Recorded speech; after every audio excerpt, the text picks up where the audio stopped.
Hello, assalamu alaikum everyone. My name is Sarfaraz Educationwala. I am a college student of Rehan College Munawar campus, and today I am going to talk about a very exciting topic exploring the future of augmented reality. AR. Let's calm and discover how AR is shaping our world, our learning, and our future.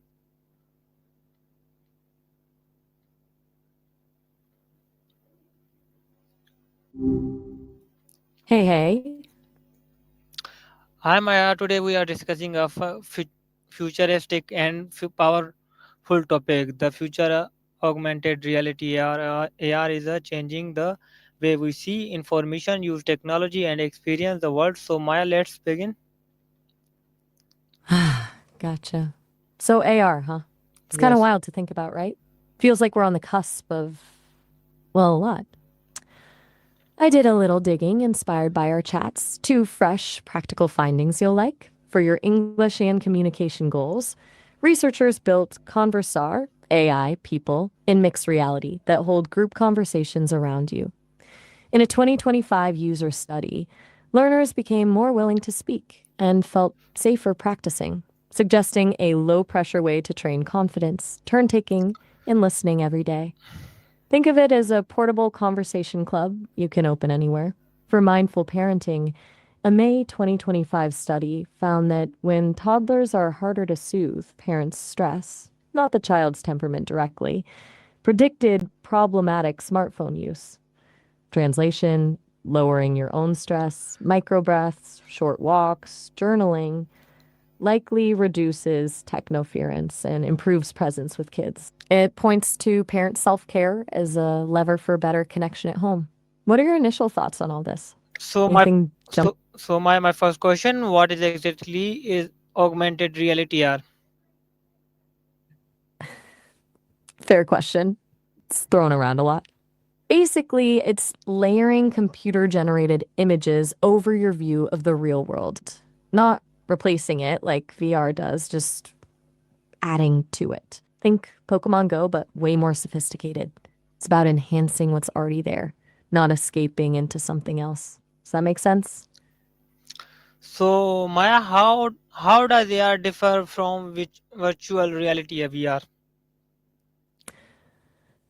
Okay, good question. Biggest difference is your environment. VR completely immerses you in a digital world.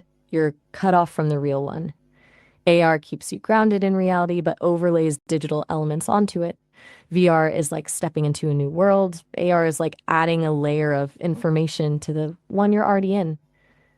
Think of it like this: VR is a full on escape, AR is a helpful overlay. Does that distinction feel clear? Maya, how is AR currently being used in daily life? It's popping up everywhere, honestly. In surgery, to give doctors a sort of x ray vision during procedures. Retail, so you can virtually try on clothes or see furniture in your home before you buy it.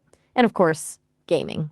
But also, mechanics use it for repairs, architects to visualize buildings, and even museums for interactive exhibits.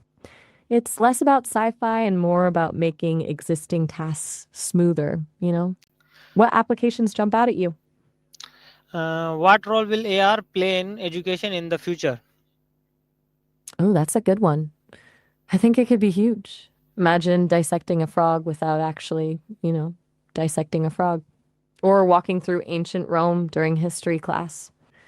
It's about making learning experiential instead of just reading words in a book. Plus, personalized learning becomes way easier when the tech can adapt to a student's pace and learning style. What do you think? Would you have paid more attention in school with AR? Maya, how can AR improve learning and understanding for students? Right. Let's unpack that a bit. Student, the key isn't just throwing tech at the problem. It's about making abstract concepts concrete. AR can offer simulations, right? Instead of reading about the solar system, you can walk around it. Instead of memorizing anatomy, you can peel back layers of a virtual body. And beyond that, AR can address different learning styles. Visual learners get the visuals, Kinesthetic learners get the interaction. It's about tailoring the experience. What do you think would have been most helpful for you as a student? How they are helping industries like medicine and engineering? Both are seeing serious changes. In medicine, surgeons are using AR to superimpose scans onto the patient during surgery, kind of like having a GPS for inside the body. It increases precision and reduces invasiveness. Engineers are using it for design and prototyping, allowing them to visualize and test designs in a real world context before building anything. It's speeding up development and reducing errors.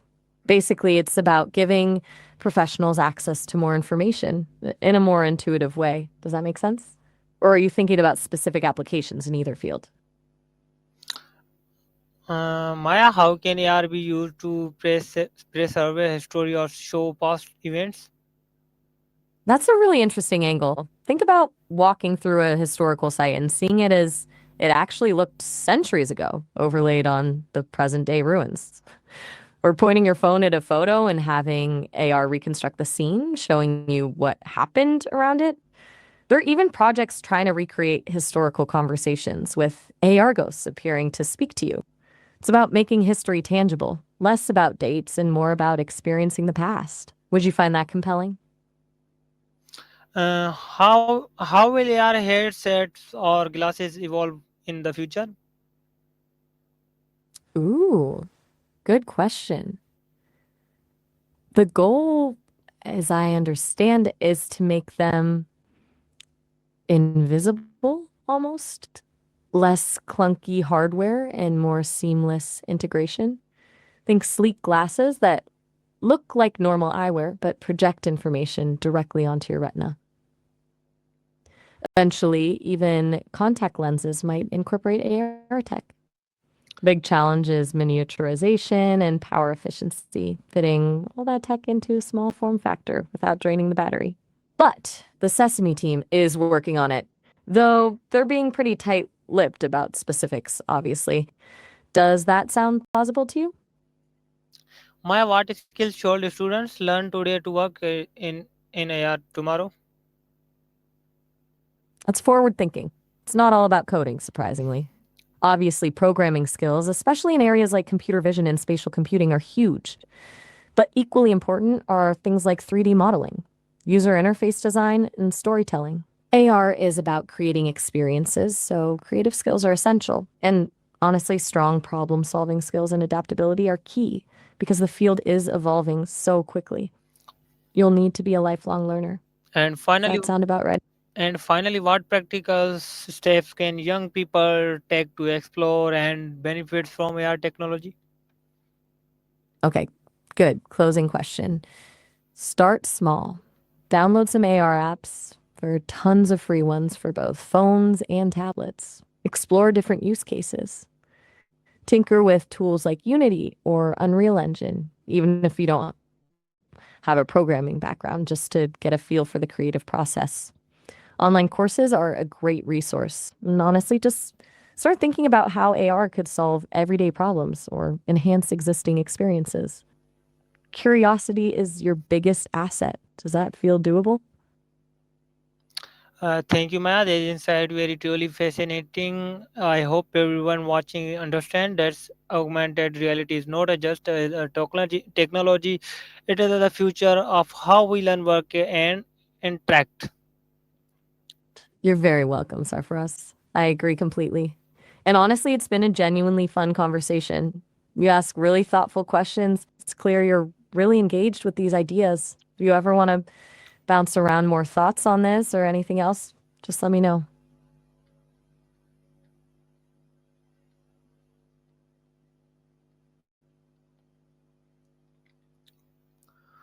So, to all my viewers, remember the world is changing fast and technology is opening powerful new opportunities. Stay curious and keep learning and be ready for the future. AR is not something for fear, it is something to explore and to grow with. If this video inspired you, don't forget to like, share, and motivate others to stay updated, stay creative, and keep growing every day. And goodbye and take care.